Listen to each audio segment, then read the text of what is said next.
Everybody set? Everybody good? All right. Good morning, everyone.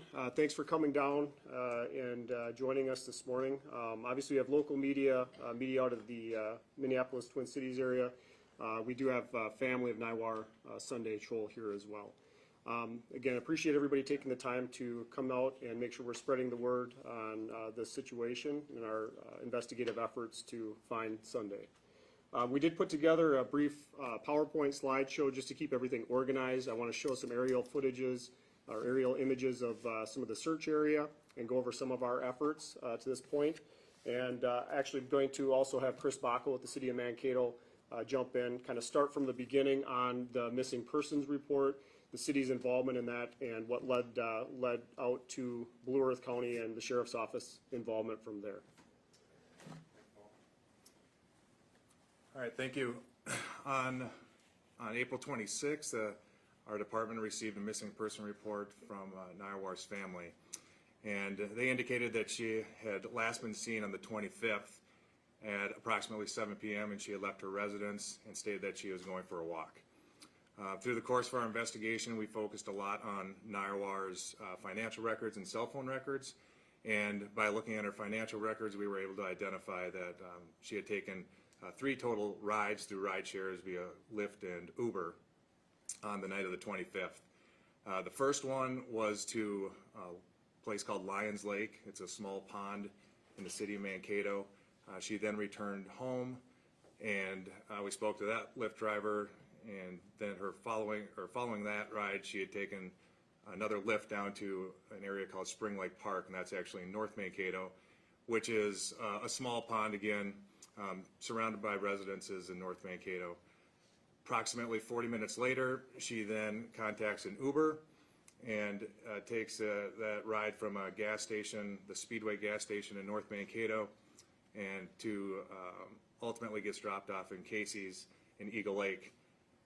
That Lyft driver was interviewed, and they had indicated that Nyawuor was looking specifically for Eagle Lake as the body of water, not the town itself. That driver had indicated to her that he wasn't familiar where the public access was for that. She then had told him to just drop her off at Casey's. We were able to find the surveillance through Casey's assistance, and we were able to watch Nyawuor walking around the parking lot. She never did enter the store. She's not seen with anybody else at that Casey's. Ultimately, she's seen walking towards Highway 14 and crossing that highway. At that point, that location is outside the city limits of Mankato. I contacted Blue Earth County, specifically Captain Barta, and advised him of what we had going, and that's where really they took over as far as the search efforts are concerned. So I'll turn it over to Captain Barta. He can update you on what has taken place in regards to that.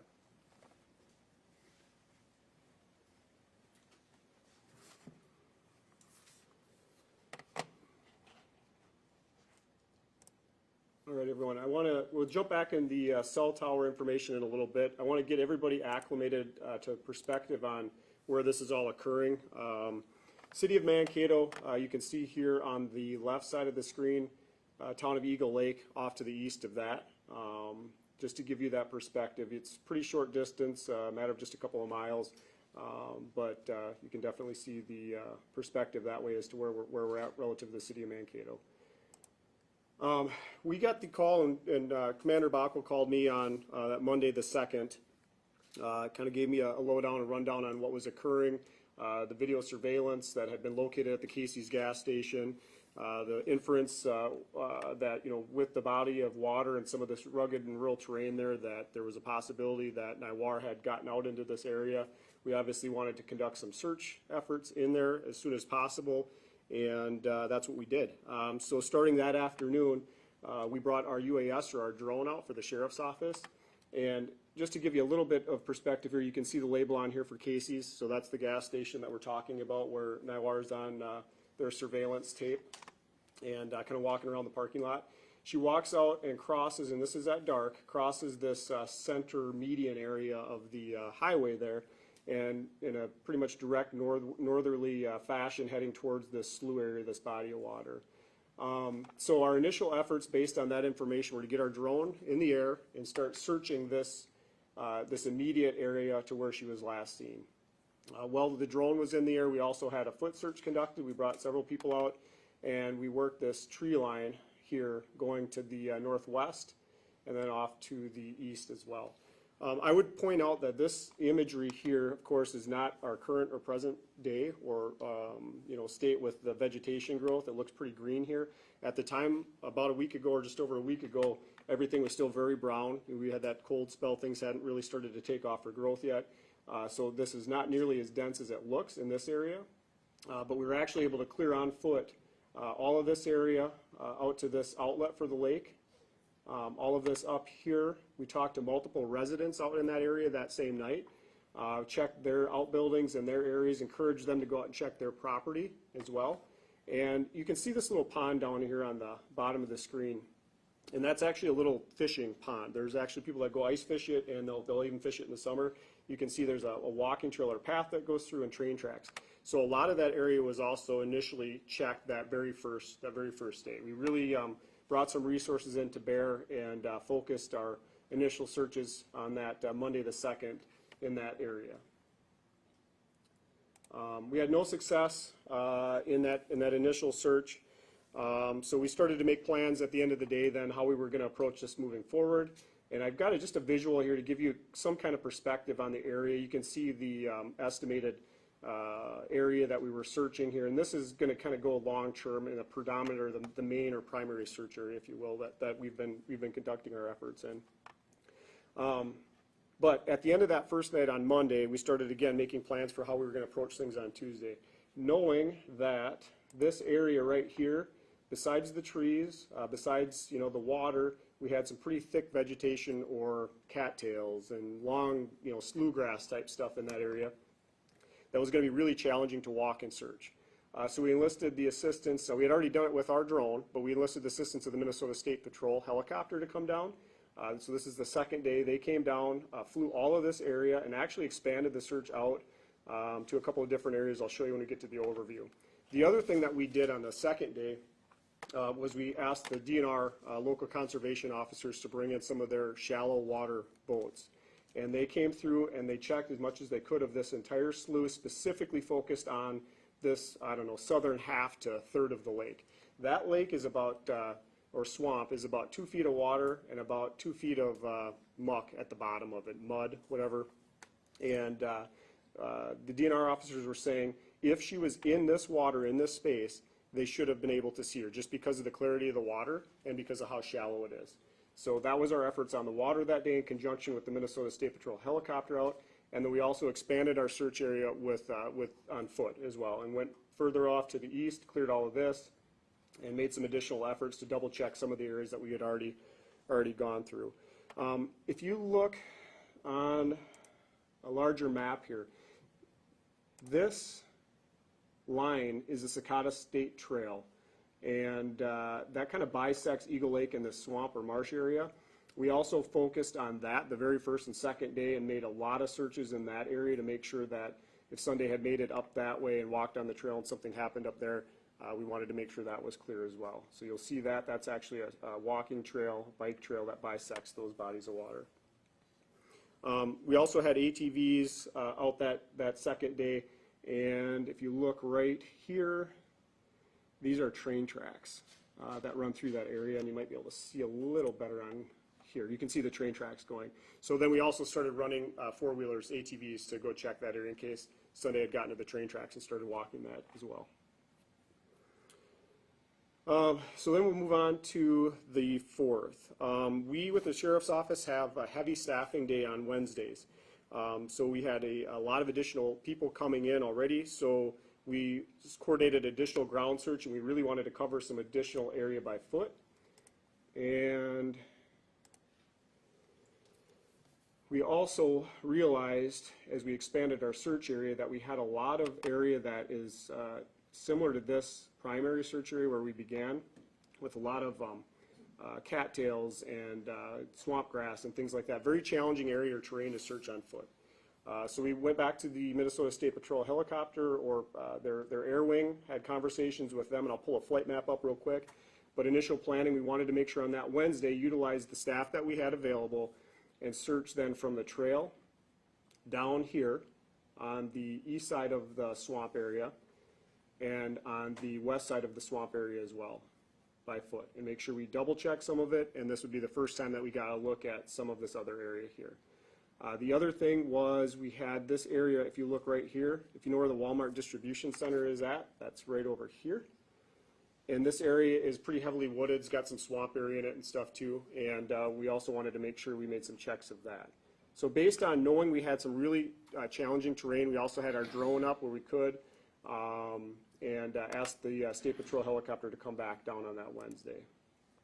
This was the flight request that we made to the State Patrol, and you can see how expansive it is, and again, we'd really focused a lot of effort and energy in this area down here where she was last seen walking towards, and then felt we needed to expand it out. So State Patrol and the helicopter worked this area right here. That's a heavily wooded area near the Walmart distribution center.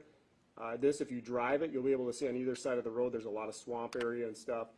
They were able to fly that for us, and then also work this area over here. So by air and by foot, we focused and expanded our search area to include those places. And again, this was all on Wednesday.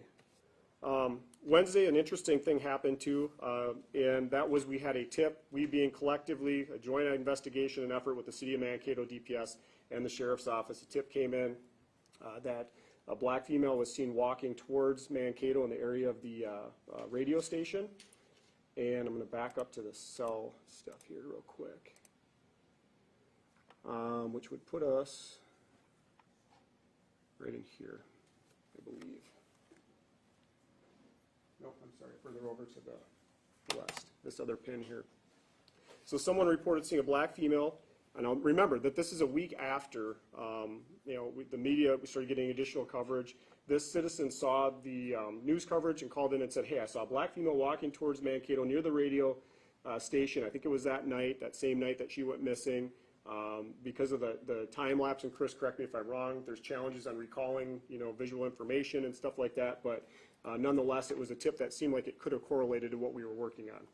So given that, we started to also expand our search into some of these other areas here surrounding that walking trail that comes along Madison Avenue or County Road 17 from Eagle Lake to Mankato. And we did a lot of that by ATVs, and then again, remembering that the vegetation was pretty sparse at that time, able to clear a lot of it by running alongside of it and through it with ATVs, and then areas we weren't able to visually clear that way, the staff got off and then walked through it as well. So a lot of that stuff was done, and that search expanded actually to the grounds at the Justice Center, just to the east of the building here. If you came in from the highway, there's a substation for power plant for electrical service. Just to the north of here, that's wooded, and a lot of that new development where the Adams Street extension goes through to 12, we searched all of that stuff. So really expanded it a lot further to the west too. Again, a lot based on that tip in case Sunday was walking towards Mankato, and wanted to really follow up on that. So again, at the end of each day, we had conversations with family, or I did directly, keep them up to date on what was going on, what our search efforts were, and then started to plan for the next day, right? We all want to find her. We want to make sure we're doing everything we can to keep the lines of communication open with media, family, and then start planning our next efforts. So we had done really a very thorough, in our opinion, search of all of this area, including that primary area.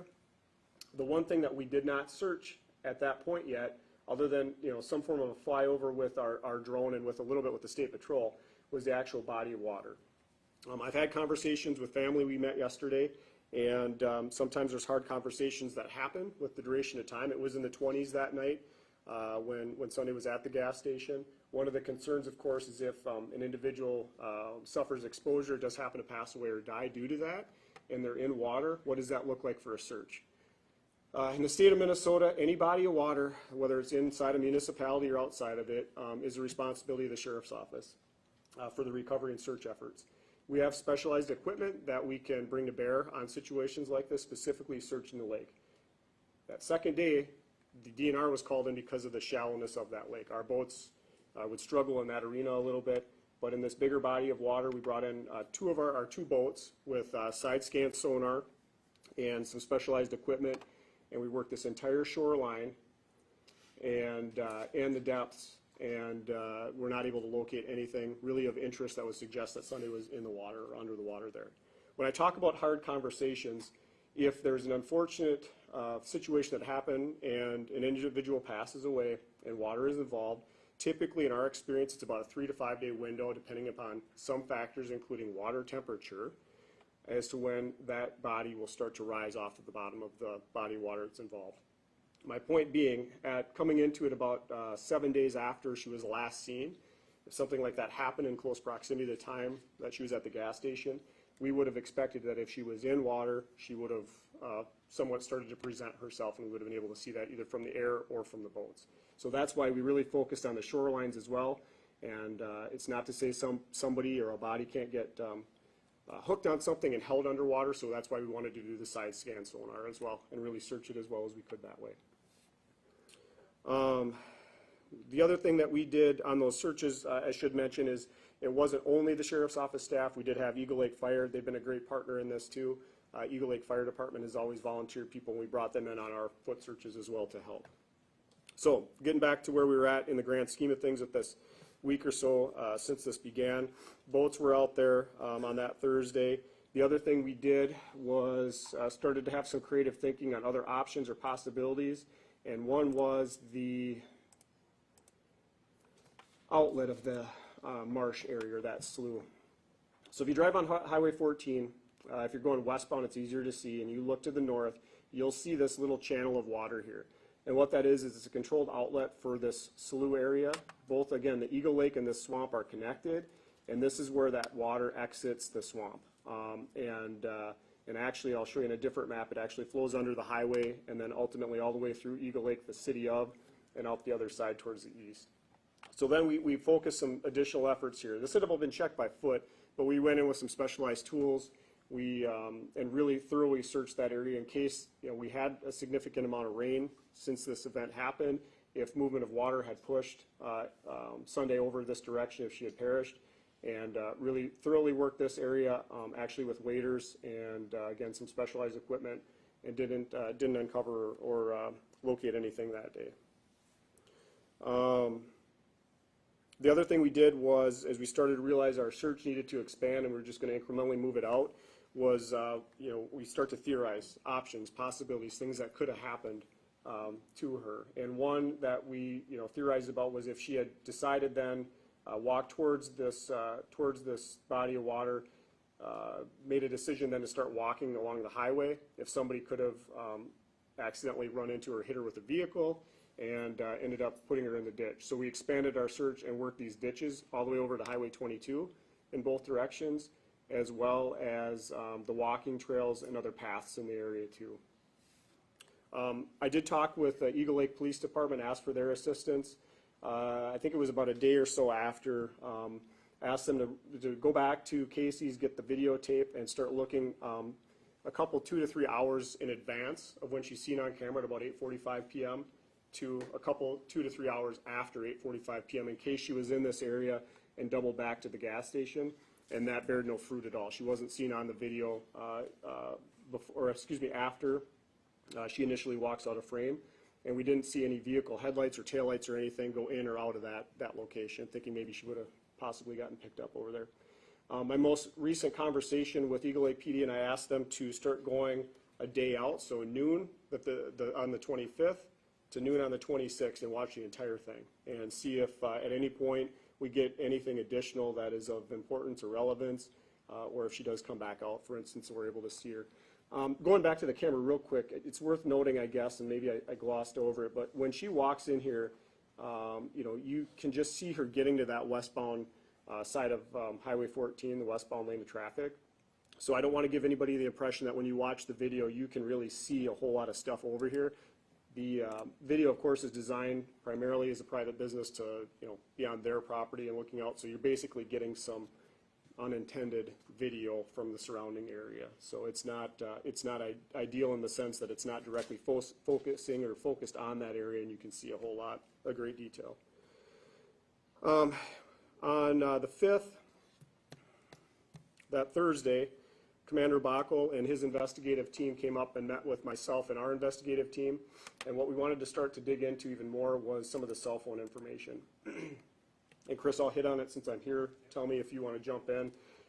So we started to really look at tower locations, areas that the phone had hit or acclimated with. Now understand that there's always variables with phone and tower data. It's not an exact science, no matter how much mainstream TV or others lead you to believe. It's always a little bit of uncertainty, and there's room for error on it. But the thing to note to me, most importantly, is these two towers, the one that's Eagle Lake, we'll call it, and the Madison Lake towers, those are the two towers that Sunday's phone is communicating with or bouncing off of that day that she goes missing when she's at Casey's. The last tower that her phone acclimates to or hits is this tower. Okay, we realize that, we start digging into it a little bit more. The other thing of note is that tip that came in on the person walking towards the city of Mankato on that walking trail. You can see where there's the nearest tower in the city of Mankato. And one would surmise that if Sunday had cell signal and that was actually her because of the timing of when the person said they saw this individual, we would have expected her cell phone records to show that it communicated with this tower. Does that make sense? So late in the day, if everything matched up and it was Sunday and her phone was on because it was still light out, we should have seen some records of it hitting this tower, but it only touches these two. Okay. Specifically, the last tower that it acclimates to is this one in Madison Lake.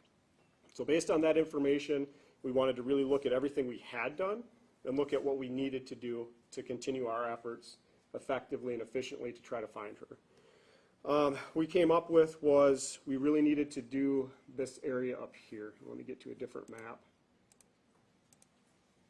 And this gives you the overall search area again. We started here, and I'll get to the flight map that we brought in the State Patrol and our foot search efforts. So what I'm saying is over here is that tower that we're going to call Madison Lake. And we've got this quadrant right here that seems within a reasonable walking distance when you start to take averages and just start to do some research on that this is in play and theoretically could be a place that she is at. If you go in this area and you drive through it and you look off to the side, you're going to see all of this stuff from the roadway, and you're going to see a lot of hills, and you're going to see swamp area and a lot of tall grass. And again, some very challenging terrain to really search. So we got a hold of the Minnesota State Patrol again. This is the third time that they were kind enough to assist us with this, and they've been great throughout the entire process, and they agreed to fly all of this for us. And I'll just back up to give you some perspective. On our search area, we're basically talking about all of this right up in here and further even to the north. Okay. So while the State Patrol is flying that, we actually also took our UAS pilot, knowing that our drone pilot, our primary pilot, had flown this numerous times, this whole area, and did as much as he could from the air with our drone. We actually had him get in the State Patrol helicopter and ride with the pilot for the helicopter. So he was able to recheck areas based on what he flew with the drone. The State Patrol helicopter pilots, there was two of them, they communicated, and we had a dialogue with them so we could make sure we were double checking even some areas and then putting this whole new area in play and searching it thoroughly with one of our people in with the State Patrol pilot. Ground searches then, as I said, were done, conducted with ATVs and on foot. A lot of this is hunting ground, I'm being told, and there's trails going through it, and any area that could not be searched or visually cleared, then people got off of the machines and went and walked through it to make sure it was cleared. At the same time that we were doing this, my request, or our request I should say, was Gilfillan Lake. It's another swamp area, and it's reasonably conceivable that given that there's this walking trail here, Sunday could have potentially made it this far. And so Eagle Lake Fire Department, again, great partners in this entire event and search effort, went and searched this entire area on foot. And then we had the State Patrol helicopter, asked them, and they accommodated to go fly that too and clear as much of it, well, all of it by air as well. One thing that I guess I missed and should hit on too with the drone stuff, if you're familiar with the drone and proximity to airports, there's flight height or ceiling restrictions. And this area down here, until I'm being told about this island, is a 100-foot flight ceiling. And there's a no-fly up on this northern section here. So we've continued to have our drone out every couple of days to just recheck and clear in case something changes, we see something, we miss something. But it was imperative, again, to have the State Patrol come and help us just because of some of those flight restrictions with the drone and how that has to play out with the close proximity to the airport. We're going to make sure we have plenty of time for questions. I don't have any intention to just shut everything down, nor do I think that Commander Bacco does, so we want to make sure that everybody has a chance to ask the questions that you probably have. But one of the primary or paramount questions I expect everybody wants answered right now is then what? What happens now, right? We've done all of this searching. We've worked this entire area. What are our plans moving forward? I mentioned the additional surveillance video review. So working on that with Eagle Lake Police Department. City of Mankato DPS is also working on some stuff Chris can speak to related to that. Ongoing ground search. So as I reflected on this and had thoughts about what we wanted, needed to do, anything we could have missed, there's two things to point out. Everybody is telling me, and I believe them, that this area is searched very well, but it's a very hard terrain to search. One thing that's been bothering me was if we are absolutely 100% certain that Sunday is not in this tall, thick underbrush or grass area. So we've got a group of searchers out today. They're actually wearing waders, and I've asked them to start working right from the shore, shoulder to shoulder, and walk out flagging the start and stop point of their search on each side, flipping that and coming back. I don't know how fast or slow this method is going to take. So based on that, after I get a chance, I'm going to go out there and see how that search party is going or how they're doing with that. And once we get a stop and an end point today on how far they're able to get, then we're going to make a decision. Of course, we have weather coming in too if we're going to expand that out to the east and west. I just really want to make sure we've got this area absolutely covered. So we're going to be really redundant on that and go back and do that. The other thing is, I hope everybody understands, when you have a case like this, when you have an incident like this that you're working on, it doesn't leave your thoughts. Conversations with families every night, and when you're not working, you don't stop thinking about it. And you want to bring closure to the family, whether it's good news or bad news. You want to come to a culmination for them and for Sunday. But as hard as you work, as hard as you try, you cannot always conduct a perfect search. There are always small gaps. There can be things that get missed, and we need to be understanding that we're humans and we're going to do the very, very best we can, but sometimes we might miss something. So I had a conversation with the Minnesota Search and Rescue Team. They're a Christian faith volunteer organization, and they've been kind enough to come down. I met with two representatives from their agency on Monday, and I'm going to have additional conversations with them. Went over pretty much everything that you guys have just seen and asked them to put a fresh set of eyes and a new look at some of the areas we already searched, specifically that area over by the Walmart Distribution Center. Walking through that is very challenging. You run into slough or swamp areas in the middle of it, and you've got to try to stop your search, move everybody around it, and pick up that line that you're on. It's just very challenging. So I'm waiting to hear back from them. They had to have some internal discussions on their ability to search, but I'm optimistic that they're going to come in and help us. Just double check some of the stuff we've done and maybe bring in a fresh set of eyes, as I said, to try to work on this. Canine assistance, a hard conversation that we've had with family. Somebody, I'm sure, hopefully is thinking, well, why didn't a dog get called in right away or multiple canines to run a search? Problem is, we had about a week when we started our search efforts over in that area. Anybody that knows canine work knows that time is really important on getting a dog on track to do that. Plus, we had a ton of weather come in between when she was last seen at the gas station when we started our search effort. The option that we have now, in my opinion, is the potential to bring in some dogs that are trained and able to detect and alert to dead bodies and cadaver dogs. I've got a voicemail that I need to return because I had some initial conversations with an organization that can offer that service yesterday. And see, I have a voicemail from them that I got to get back to try to get timing down so that they could help us with that. Again, it's a very hard conversation. Family and I and Chris talked with them about that yesterday. We certainly hope that that isn't what happened, but unfortunately we need to remain open to any and all ideas. And I think that's something at this point we really need to look at doing. So as far as the sheriff's office perspective goes, we're also going to have, you know, our UAS and our drone put up in the air periodically and check that area. And any tips that would come in, we're certainly going to act on. And new information, we want to double check, work on it. And again, one thing I'll say about law enforcement in our area, this is predominantly the only area that I've worked, is that we have an amazing, fantastic working relationship between the agencies that are involved. We've been consulting with the BCA, the state of Minnesota, as I said, the Minnesota State Patrol, the conservation officers from the area. Between the Sheriff's Office and Mankato DPS, we're willing to put in as much work as we need to and conceivably can. And no one agency says that they aren't going to come to the table and try to assist. So we continue those efforts. I don't want to speak for Chris. I just will tell you that, you know, these cases are tough. There's a lot of emotion. We all, as I said, it doesn't leave your thought. Missing persons don't get removed. They don't fall out of the system at a certain point in time. They remain in there. And we take them seriously. And we're going to investigate any leads that come up and try to do whatever we need to as far as additional searches go within reason. The one thing that we've talked about it too is at a certain point with no new information, you have to make assessments on what is conceivable or possible to be searched, because you can't incrementally keep expanding it indefinitely, right? You have to focus in on the most probable areas, and especially with topography and other things, make some decisions on where you're going to search, when, and how too. Okay.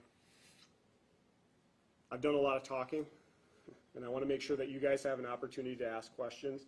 And what I'd encourage you to do is remember that the City of Mankato, the Department of Public Safety, primary responsibility for the initial missing persons report, getting Sunday entered as a missing person, follow-up stuff that comes in as far as forensic digital evidence and things like that, Sheriff's Office, search priorities, and how we've handled the last known sighting and things that we've done in order to search the area and look for her following that. So if you've got questions, maybe just remember that Sheriff's Office, City, Paul versus Chris, and just shout out who you want to talk to or ask your question to, and we'll do our best to answer them.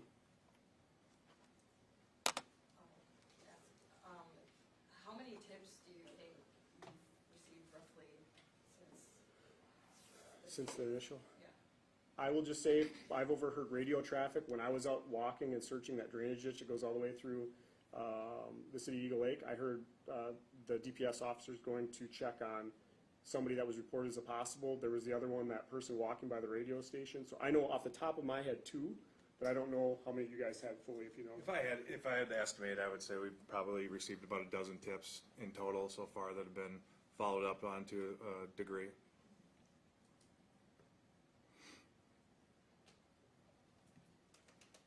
Is there anything that can be ruled out related to this search as for options that you guys have or possibilities? As far as the search is concerned? Yes. Well, I'll As maybe of this time. turn this over back to Paul. This is a good question, and one that really leads to some speculation, to be frank and honest with you. You know, we had conversations about options and things that could be done to expand. What if Sunday was picked up hitchhiking or walking along the shoulder of the road? There isn't a way to rule that out right now.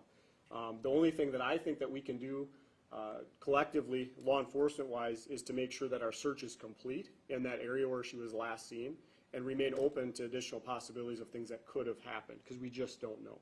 We just don't know. So ruled out, the one thing I would say in my interpretation of the situation is that to this point, not that new information can't come in, but to this point, I'm not aware of anything that suggests that there was foul play involved in this, that there was anything that happened where you know, could have been something nefarious. Now, that's not to say new information can't come in later on, but you know, knowing what we know as far as the situation as a whole leading up to this, it seems as though this could be somebody that had some mental illness struggles and very cold temperatures, and it could have been a missing persons case that somebody then was exposed to those cold temperatures too. But we can't really rule anything out at this point, I don't think. How far somebody saw her on the road? How far that place Between the radio station and the gas station and Yeah. where the person saw on the, around the, Not terribly far. Let me get my keyboard real quick. I mean, I'm gonna say probably half mile. half mile, Yeah. coming to Mankato, Yeah. to legally this way, right? Yeah, because if you look, yeah, going west, if you look, that's not even the best one here. But the gas station, is somewhere in here, that radio station. I want to get to the cell tower one, that's going to show it better. You can see it, it's kind of small, but gas station is right about there. And possible sighting is right about there. You're not terribly far at all. Not very close to the lake, then, right? That sighting. But remember, that sighting is somewhat in question because Sunday's seen at the gas station and it's dark. The eyewitness sees a report seeing somebody that could potentially match her description and it's still light enough out for her to see it. And in that time frame, then, the time frames just don't seem to match up. And furthermore, again, her phone likely would have been hitting that Mankato tower in that time frame. Is that, what time is it, the time the person saw along the road? And what time is it she was in the gas station?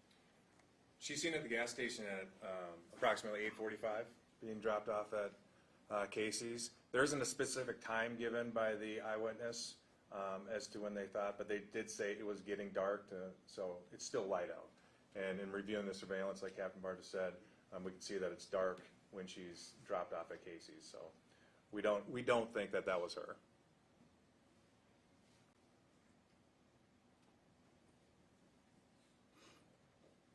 Could you talk about the difference when you've got all of these various ways of searching, drones, helicopters, but when you're actually on the ground, can you just describe the difference of like what each thing does?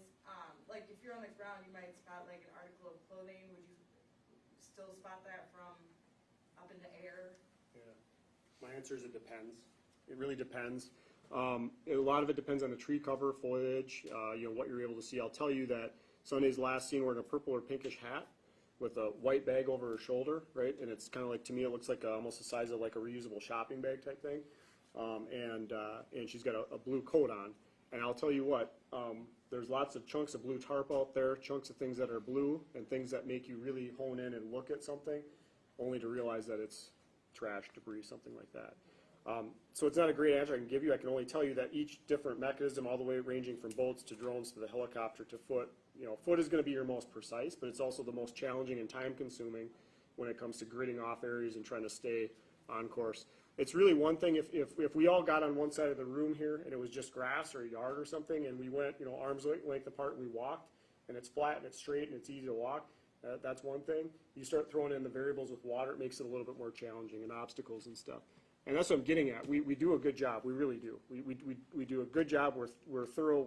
We double back. We recheck stuff. But no matter how good a ground search is, there's always the chance that somebody doesn't see something, misses it, is distracted. And that's why we try to do best. And that's why I wanted another set of eyes to really come into if they're willing to help us out. It's a good question, though. You talked about the height restriction for the drone, right out by the airport. Is there challenges that presents, or is that maybe a positive, knowing the fact that you're closer to the ground in a situation like that? Yeah, I don't know that it's other than that area. Remember, if you look at that little island up here, other than that, this area is out of play. This northern part, that's completely out of play. Okay. So the 100-foot restriction that's down here is not. It doesn't make the tool unusable or less effective. It just takes away some of your ability to cover more area visually. One of the things we always look at on a fresh incident or a fresh event, we have FLIR technology, infrared heat-seeking ability to be able to see some of that stuff. And of course, when you're looking at something, we didn't pick any of that up, and also you're looking at something that's a week old on it. So if there was an exposure situation and Sunday had perished, some of that advanced technology that we've got designed for like fugitive apprehension and fresh searches on somebody that we know is just gone missing, we don't have the ability in some of these cases to use some of that technology. Are you expanding, last Friday was sent out an alert to figured 100 people around Eagle Lake. Are you extending that out to the county for people to look in their sheds? Yeah. Farmers are looking, you got farmers out in the fields, do they know about it and Yeah. keeping an eye open? So even though I bulleted out my talking points, thank you for hitting on that, because I did forget that. So we had met last Friday and had a conversation, and one of the things that I was going to get done and did get done before I left for the day was a code red reverse 911 public alert sent out to the general area. And what I did was I cordoned off a pretty good chunk going about here, all the way over, and basically a little bit like a quarter of Eagle Lake there. And sent out a message to the public saying that this is the sheriff's office, and we continue our efforts for Sunday with a brief description. We hit about 176 or 179 phones, I believe, in that manner. Multiple texts, emails. Code Red is a sign up or you have to opt in system, but we did do that. And part of that message was if you have any rural property in there, please check it.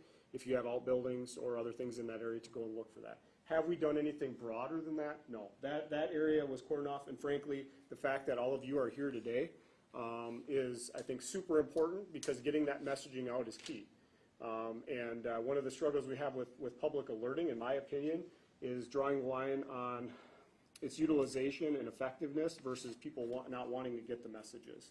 And if we hit an area that's too vast, too big, they don't think it applies to them, sometimes then they opt out too. So it's finding that balance. I think the critical conversation and way to get that message out is through all of you. I really do. And your assistance in being here today to help. Because I would encourage everybody and anybody that's in this area and expanding out even to do just that. Check your rural properties, check your outbuildings, garages, sheds, any campers that are out for storage, anything like that as well. But the border county sheriff's departments know, as well as the border police departments in, let's say, a 60-mile radius?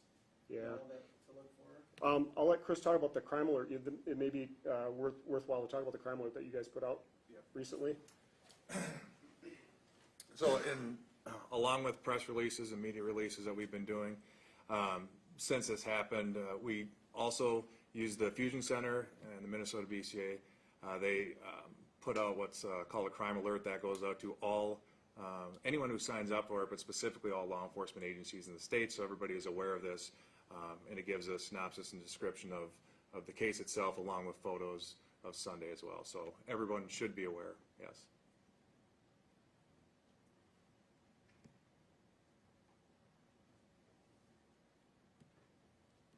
Any other questions? In the cell tower, did you mention then, the cell tower from the Medicine Lake pickup Sunday cell phone? Yeah, we talked a little bit about, this is Sunday's father, and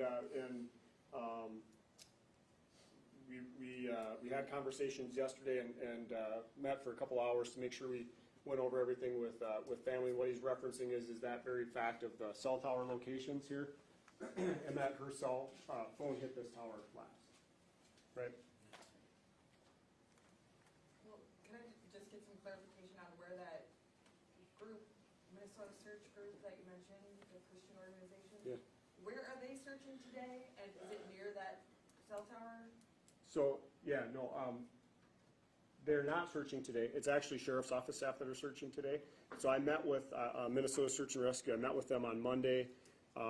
They've got members that are sort of stationed or scattered about throughout the state. And I'm waiting to hear back from them. My understanding is they had to have internal conversations on whether or not, based on the circumstances, it's something that they'd be able to come in and help with. So they're not out today. Today is Sheriff's Office staff that's out there. And they're where? We've got them searching, and at the culmination, I was going to offer, if anybody wants to, we can go out, and I can get you guys in. A couple people in the room I know we've helped get out there, but if people want to go out, I'm more than happy to meet you guys at the gas station here, and then I will get you over in this area, and I can show you visually, firsthand, what we're looking at, if you guys want to do that too. But they're searching, and I'm sorry, I didn't even answer your question more directly. So they're searching this area right here. Remembering, she's last seen on video walking from Casey's that way. Really wanted to make sure we were absolutely hitting that area thoroughly. Thank you, yeah. You did mention that, I'm sorry. That's okay. Don't worry.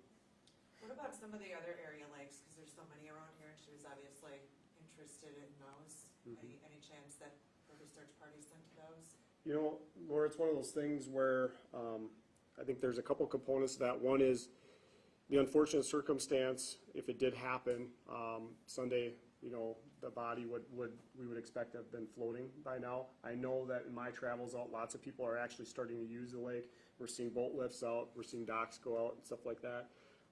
Going through, now that's not to say that we're not gonna be cognizant for that. Our water patrol deputy will be out on the lakes here soon. But as far as coordinated search efforts of those lakes, it sort of falls into scope and probability and that sort of stuff. So is it possible she could have made it to another body of water? Yeah. Is it necessarily the most effective, efficient means right now to kind of look at all the different lakes, because you start to get in, there's so many. If you guys are from around here and you know, once you get in that northeast corner of our county and into LeSueur County, I mean, you're talking about a lot of different bodies of water. So that's why we started to look too at probability and, you know, how far can the average person walk, you know, in sort of a time frame of about 45 minutes. And, you know, we're seeing that 4 mile-ish, and we're trying to just focus in on you know, focus our efforts on what is most likely or probable. I also think, you know, we've got farmers that are out in the field now, and we're gonna have more people that are gonna be out utilizing farm equipment and getting out. There is a chance that somebody may find something. One thing we really were looking for, not just Sunday, is on all of these searches, was everybody knowing what she had for a hat, what she had for clothing, that she had that bag, and looking for anything that would match any of that. You see any of that in one specific area, then you're probably closer, right? And we didn't find any of that, nothing. So Paul, how much longer are you gonna put resources to looking for Sunday? You thinking end of the week and let? Yeah, I don't know right now. Again, I don't know how far our people are gonna get on this part of it, and we're gonna have to make a judgment call decision based on what they get done today. Is how far we want to go in either direction or conceivably can go. That's one. Minnesota Search and Rescue and their likelihood or ability to come down and recheck areas is 2.